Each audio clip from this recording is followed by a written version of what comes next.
So, it's been five generations of Windows since 2001, each release possessing its own exciting and new features. How is performance impacted over each release of Windows? So here are the versions we're looking at. Windows XP, Windows Vista, Windows 7, Windows 8.1, and the latest version of Windows 10 at the time. Mostly because that's the version that was used the most. They're all fully updated, and if you're interested in the specs, here they are. It really shouldn't matter because all of them are running on the same hardware anyways. So, beginning with the startup tests, Windows 8.1, Windows 10 have Windows XP, Windows Vista, Windows 7. So that's pretty interesting. I really want to check the storage. So as you can see, Windows XP actually takes up the least amount of storage. Starting off with built-in programs, I really want to see the speed of File Explorer. And as you can see, they were all pretty fast, but Windows 8.1 was the first to launch. So opening a photo using their default photo viewer.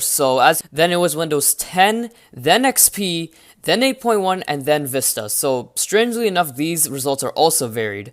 And also I decided to use a variety, but I tried to do it as accurately as possible, as I said before. And the reason why we're using Firefox 52.9 ESR rather than the later versions is because older versions don't support the later versions, and I want it to be as fair as possible. So known as the bad operating systems by the public actually outperform the good operating systems, so that's pretty ironic actually. But when we open the web browser itself, it's actually a completely different story. So newer is technically better here. Windows 10 opened up Firefox first, while Windows XP was last, and it was pretty much straight down the line, and Windows 7 and 8.1 has some slightly different results, but on operating systems, really. This was mostly dependent on the web browser, and as you can see, it's pretty inconsistent overall, so I'm not really surprised that Windows 10 did better, but actually, Windows 10 might have better compatibility with Wi-Fi drivers or some Microsoft.com. 3 of them loaded up at the exact same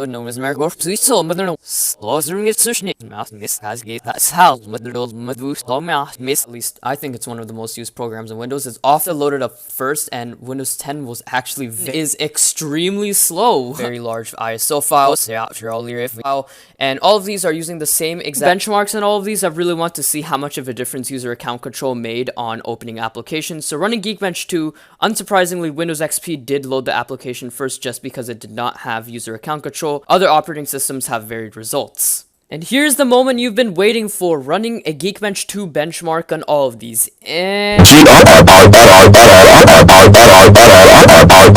And let's finish this off with a shutdown test. Now, Windows 8.1 just wins just straight out of the box. Windows 7 does come